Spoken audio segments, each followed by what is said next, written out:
appliance store. He sold refrigerators, he sold ovens. And he also was a technician. He knew how to fix them. And he was very skilled. He had like brilliant magic hands. One of his friends comes in and says to him, listen, in Yiddish tells him, people come into your store because they walk. I don't know if you've ever been to Mea Sharim, but you have to know the store you're going to. There's like these little crevices and these little streets that you have to go down. It says people come into your store because they walk by, they see a store, whatever it might be. He says, but very few people know that you also fix things. Why don't you make a pirsomet? In Mea Sharim, nobody has social media. Nobody's like posting on anybody's status anywhere. How do they advertise? There's a little pamphlet that goes to every apartment building, and every apartment building gets this little booklet with all of the stuff that's going on. Why don't you make a pirsomet, an advertisement? The chassid turns to his friend, and the chassid says to him, listen, I have a store. My parnasa is coming through my store, but you can have so much more parnasa. He says, I know, but if Hashem wants to send it to me, it's all set up. He could send it to me. And he chooses not to take this advertisement. Time goes by, and one day, he gets a phone call. Ring, ring, ring, he picks it up. The guy on the other line says, hello, do you know how to fix refrigerators? And our chassid tells him, yes. And he says, oh, thank God. Please, my fridge just broke. I live in Rechavia. It's a very wealthy part of Yerushalayim. Please come and fix my fridge. Problem was, what day of the week is it? Friday. Now, of course, we're used to stories of Yidden who say, no, I don't work on Shabbos. But this is a Toldos Aaron Chosid. Of course he doesn't work on Shabbos. Not only he doesn't work on Shabbos, he doesn't work on Erev Shabbat either. So he says in the phone, he says, listen, I'd love to. I'm going to come as soon as Shabbat is over, but on Friday I don't work. And the guy says, no, please, you have to come. Tell me, I'll pay you double for your time. I'm in an emergency. I need somebody to come and fix my fridge. He says, I feel bad for you, but I don't work. I'm already dressed for Shabbat. I get dressed early. I prepare for Shabbat. The guy says, please, I'll pay you triple. Whatever you want, it's an emergency. I need my fridge repaired. Please. And he says to him, I'm so sorry. I'll come as soon as Shabbat is over. But I don't work on Erev Shabbat. And the Jew from Rechavia says to him, look, I appreciate that you don't work on Shabbat, but at least a chesed, I'm also Jewish, and it's Shabbos, and my refrigerator is not working. Come and do me a favor and fix my fridge. The chassid says, a chesed? Fine. What's your address? I'll come. He says, thank you. He gives him his address. The Hasidish guy comes to this villa in Rechavia, a gate, you walk in. The guy's house looks like his entire apartment building. He walks in, there's a beautiful kitchen. Now, when he opens the door, this Jew from Rechavia, who's not very religious, looks at him and sees him dressed from top to bottom, Hasidish, with all of his levush, with all of his clothing of a chassid, and says to him, you're the repairman? He says, yes. He says, do you know how to fix refrigerators? He says, yes.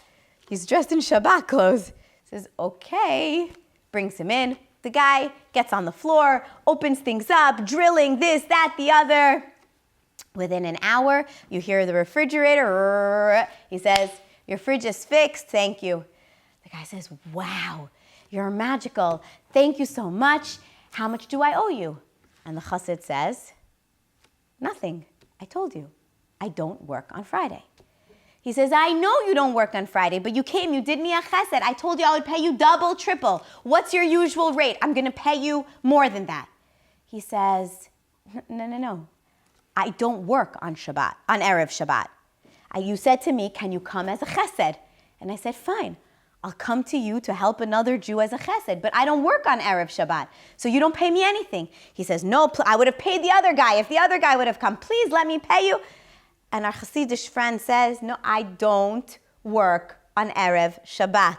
And he backs out of the house and he says to him, Yashar Koach, and he leaves Good Shabbos.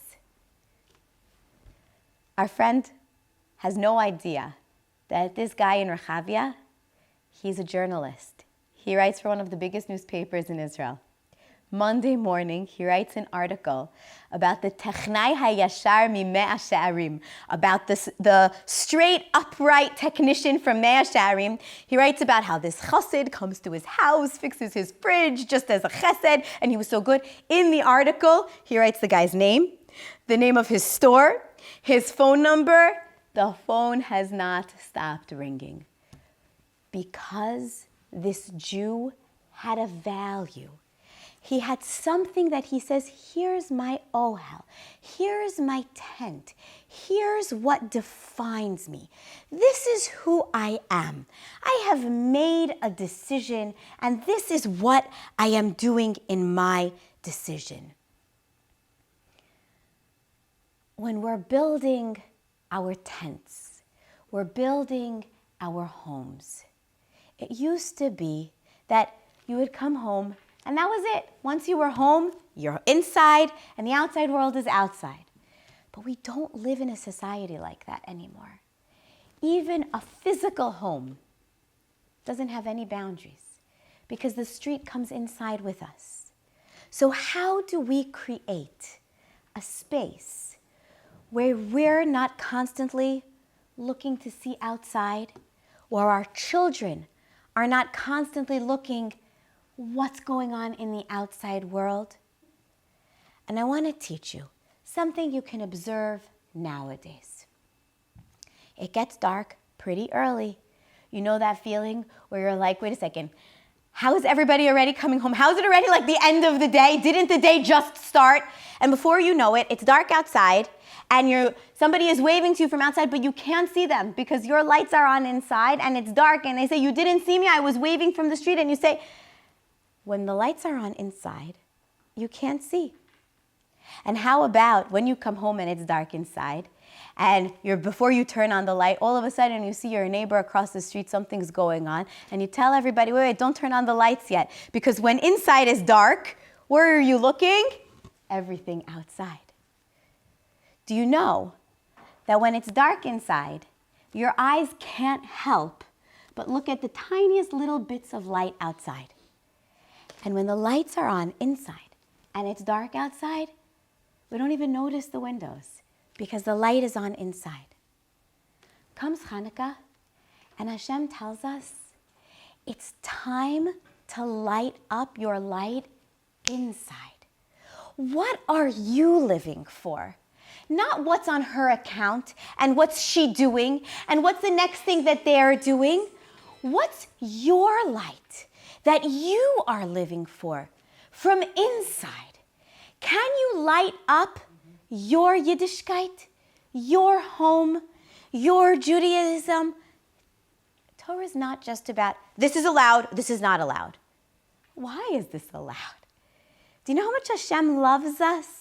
Do you know why He gives us each mitzvah?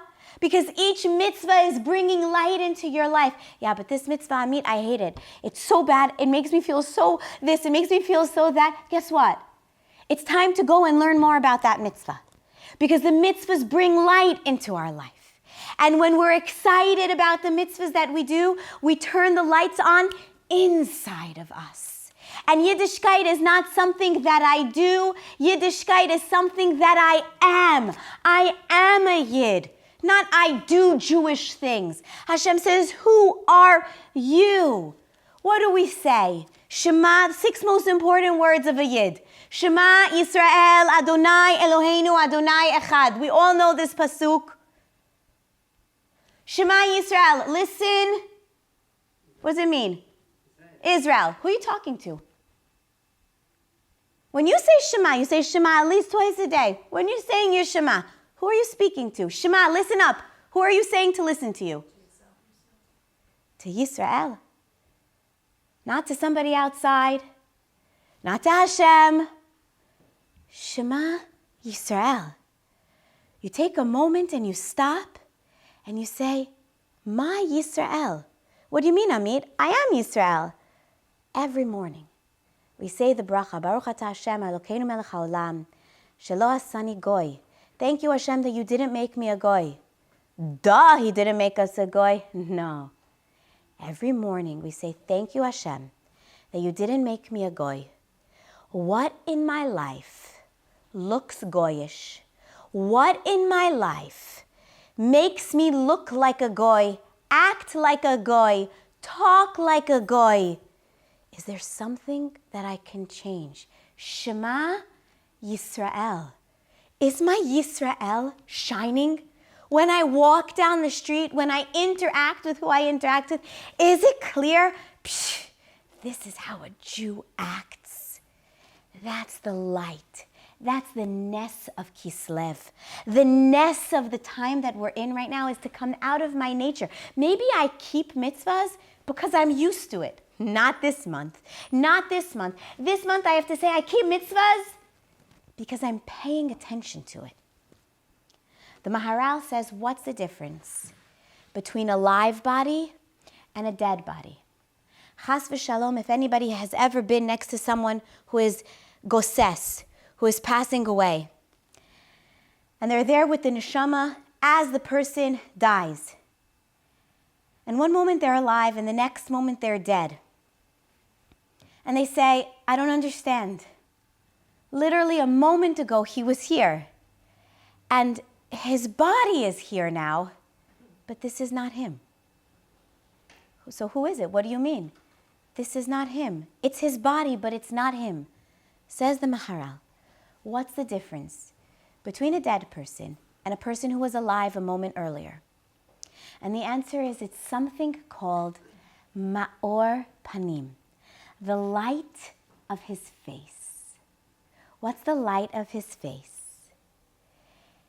When we had the Beit HaMikdash, in the Beit HaMikdash, we had the menorah. The menorah of the Beit HaMikdash had 7 kanim, 7 containers of oil, 7 flames. Says the Maharal, every day we would light the menorah, and the menorah would bring light into the world. Since we no longer have the Beit HaMikdash, each one of us is a walking Beit HaMikdash. And every day, each one of us has the mitzvah to light the menorah. What's the menorah? Our face. Just like the menorah of the temple had 7 holes, so too our face, 2 eyes, 2 nostrils, 2 ears, and a mouth. The difference between a dead person and a live person is the Ma'or Panim, the light of their face. To light up our faces. Yes, we're tired. Yes, we have our routines. Yes, there are so many things that need to get done. I know. But have you thought to light up your menorah beforehand? Have you thought to light it up in order to light up the people around you? To light your own self up? That's the energy of the samech, of that flame that comes out of each one of us, that ma'or panim, that idea to bring simcha into our life. I think we learned it together once about that Ben Ish Chai that talks about Erev Shabbat. How Erev Shabbat, especially now as it's getting earlier, so there's more stress. Erev Shabbat, the Ben Ish Chai says that the Satan is going from house to house to see how he can destroy, how he can make destruction. And the Ben Ish Chai says, but there's a very simple way to make sure that he doesn't come into our homes. How?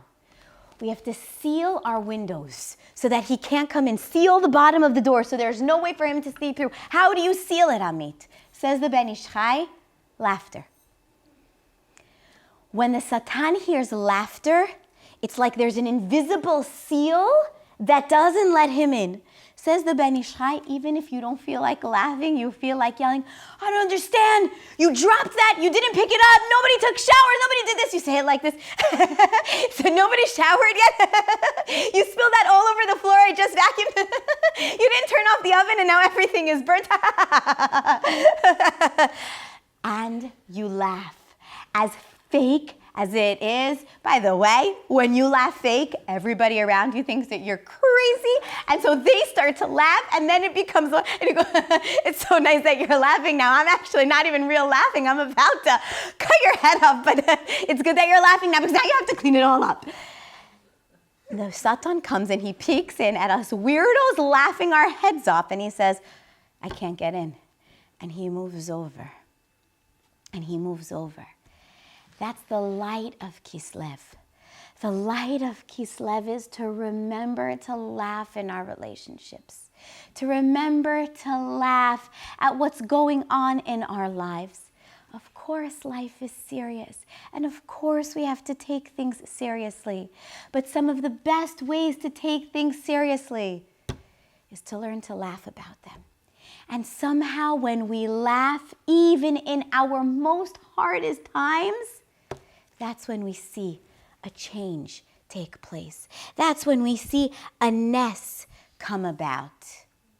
But Amit, what's the story? He doesn't have to take out an advertisement and then Hashem does it for him. So how much? What do I have to do? Great. I'm looking for parnasa, so I don't have to do anything. Hashem is going to send it to me, right? I don't have to do any effort. That's what you taught us. I'm looking for a shidduch. I don't want to go to any more shatchanim. I don't want to ask anybody if they know a shidduch. I'm just going to sit at home. He's going to come and find me. It's the famous question of hishtadlos. How much effort do I have to put in? And emunah. How much emunah do I have to have? I don't have to try so hard with the interviews. I'll get hired, I won't get hired. He will get into high school, he won't get into high school. She will get into seminary, she won't get into seminary. I'm just going to wait, whichever one. How much hishtadlos? How much effort do I have to put in? And I want to share with you from our avos exactly what. When it gets closer, you're keeping your eye? I'm keeping my eye. What do our avos tell us? No, don't tell anybody.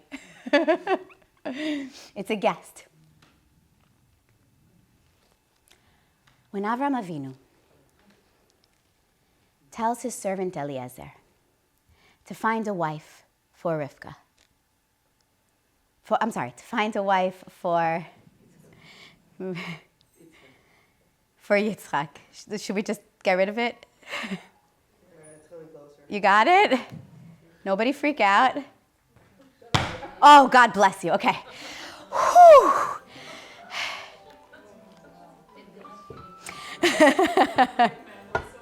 Ladies, that was a miracle. I saw it all the way from the beginning, and that whole lecture still now was watching it moving around. We're good.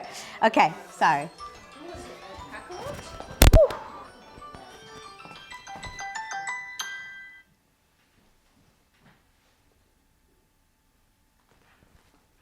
We're back. Here we go.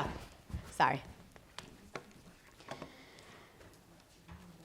When Abraham tells Eliezer to go find a wife for Yitzchak, he tells him, Hashem is going lefanecha. Hashem is going before you to find a wife for my son. Hashem going lefanecha, before you, what does that mean? That means Hashem is doing everything. He's the one going ahead of you, before you.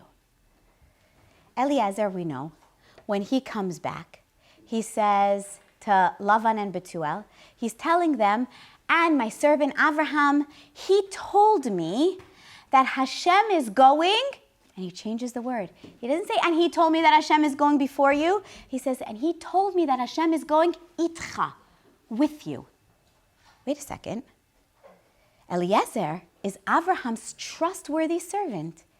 Eliezer, what? Because you feel like you want to show off that Hashem is going with you? You're going to change your words of Abraham? It can't be. Eliezer was ne'eman 100%. Why does Eliezer change Abraham's words? Listen carefully. Abraham says Hashem is going ahead of you. Hashem is taking care of everything. Eliezer says, I know Hashem is taking care of everything. Already he told me that Hashem is the one taking care of everything.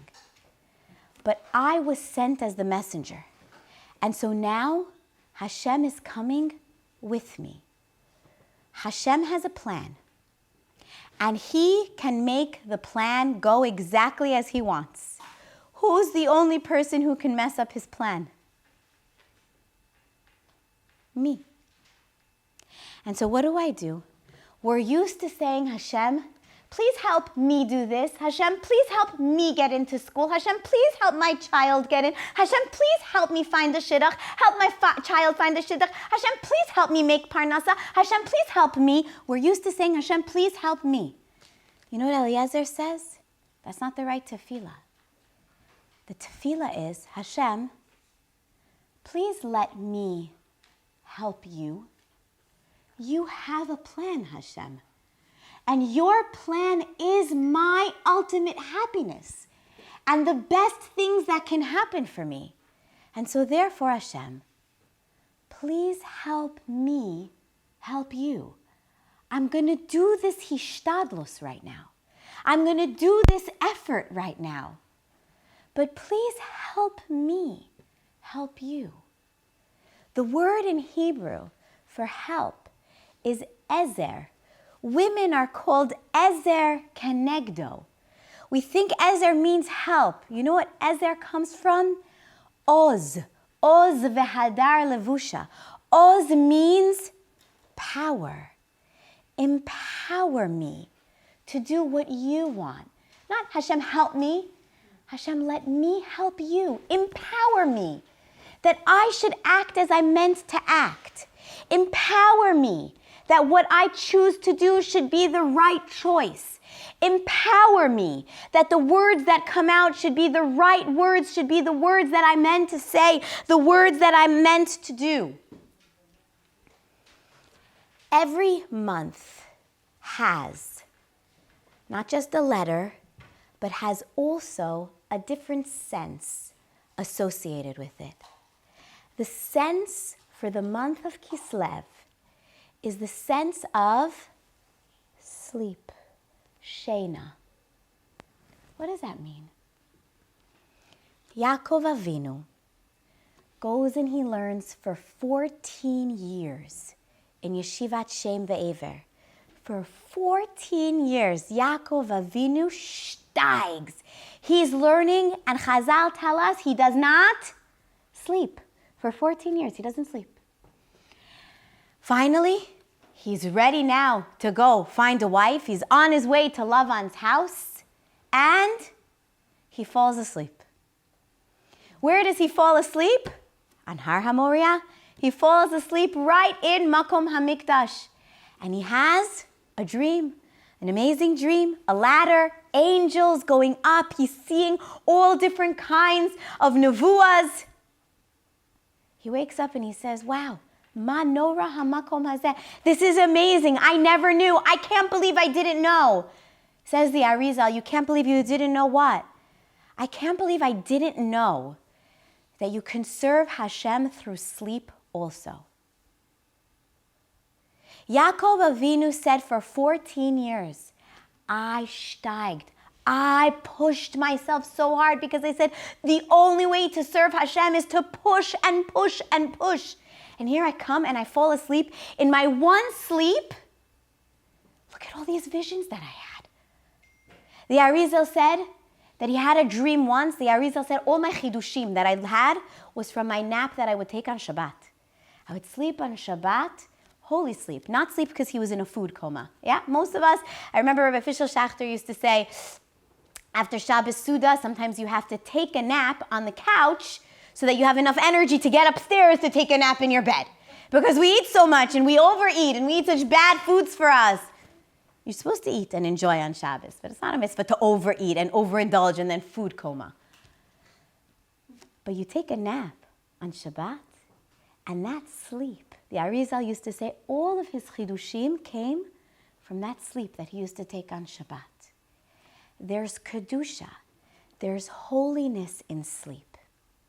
And of course, Chazal told us this from the beginning of time. And now we're learning in science that some of the most important parts of our day are the parts that we are sleeping.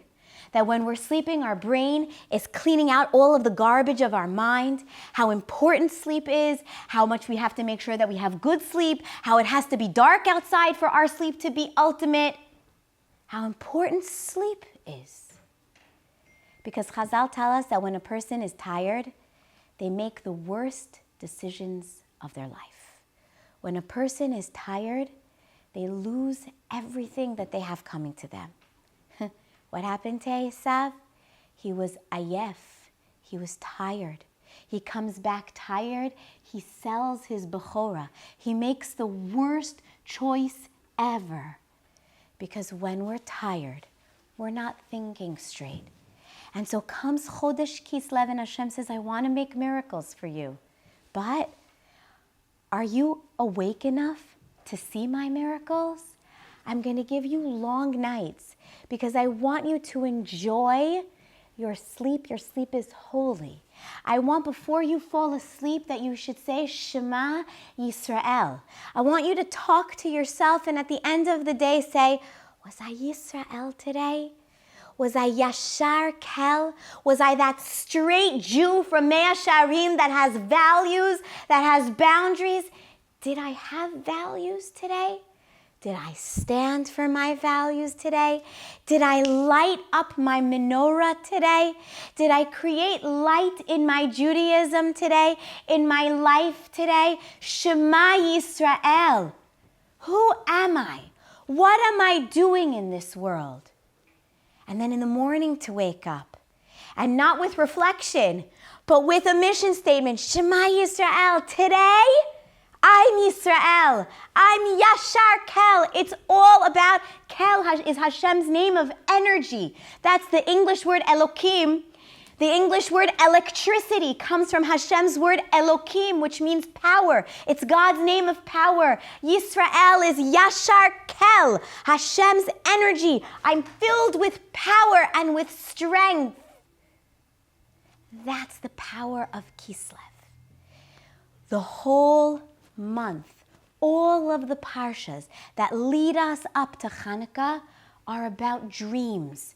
Yaakov's dreams, Yosef's dreams, Paro's dreams, a dream here, a dream there. Because there can be Kedusha in our dreams. If we're careful about how we sleep, we go to sleep with Kedusha. What's the last thing I look at before I go to sleep? Chazal tell us that the last things that we do before we go to sleep affects our dreams.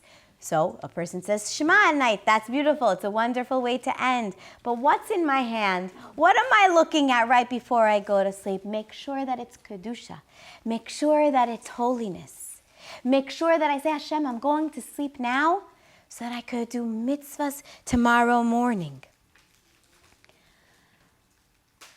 One of the hostages that was released, Eli Sharabi, he wrote an incredible book. It's translated now into English, and in it he writes a story. When he was in captivity, he was with three younger men, 3 men in their 20s. He was in his late 50s. He was much older than them. And he writes how at certain points he had to, almost like a father, stop the squabbling between them because you're in darkness, you're being beaten, you're being tortured. And should we fight? Should we not fight? And he writes, we were starving and we were very, very malnourished. They used to give us a quarter of a pita every day, and sometimes yes and sometimes no. We never knew. And he said one time he asked to go to the bathroom. There was no light down there. When you asked to go to the bathroom, they would give you a flashlight and they would watch you. You would go down this maze of tunnels and there was this place where there was a pot and you would use the bathroom over there. And so the terrorist gives him a flashlight and he's walking towards the bathroom. And in the dark of the tunnel, he sees on the floor, there's 300 shekels on the floor, a 200 shekel and a 100 shekel. He looks left, right, nobody is looking at him. He picks it up. He's holding 300 shekel, a prisoner. He finally has something. They took everything away from him. And he uses the bathroom and he's thinking to himself, 300 shekel, wow. And then he thinks to himself, what am I going to do with 300 shekel down here? What's it going to do for me? It's nothing. And so as he's walking back, the terrorist is sitting there. And in Arabic, he goes over to him and he says, I think you dropped this. And he gives it back to the terrorist. And the terrorist looks at him and says, whoa, he's a giver. What a man you are. You're giving this back to me.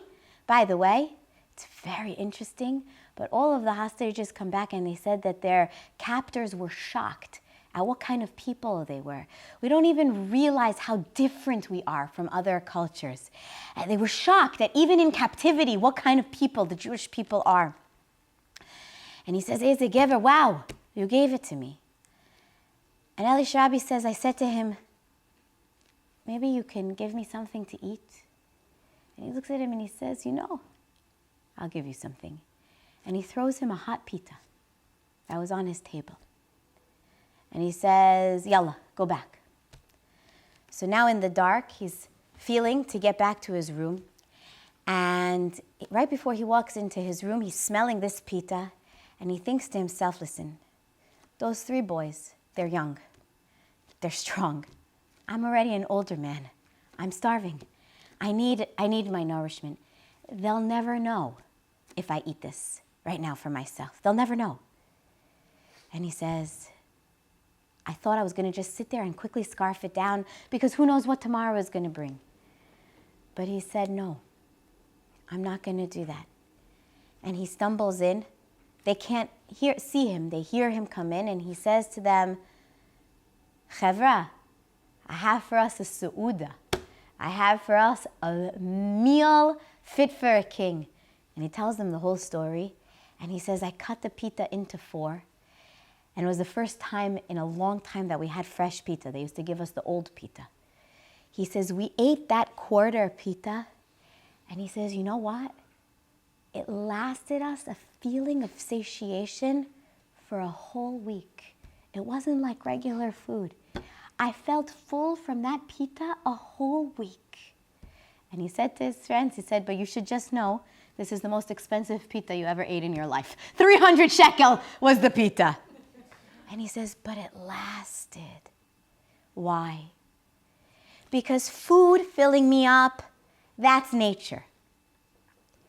But when I go above my nature and I use my food for a mitzvah, I go out of my natural, but I need to take care of me. And I look to do something for someone else. Hashem says, the food that's supposed to fill you up for this little bit of time, the oil that's supposed to only burn for one day, the natural stuff that's supposed to happen. If you change your nature, don't worry about the natural rules. I'll change that for you. The stuff you never thought could happen. The miracles you thought they're too late for them to occur now. That's the power of the month that we're in. To generate that, we need light. But not the lights of outside, the lights of inside. The lights from within us, the lights that light up our face, that you can see somebody's eyes and you can see if there's light in their eye or not. To start lighting our menorahs from now, not a physical menorah, the menorah of my face.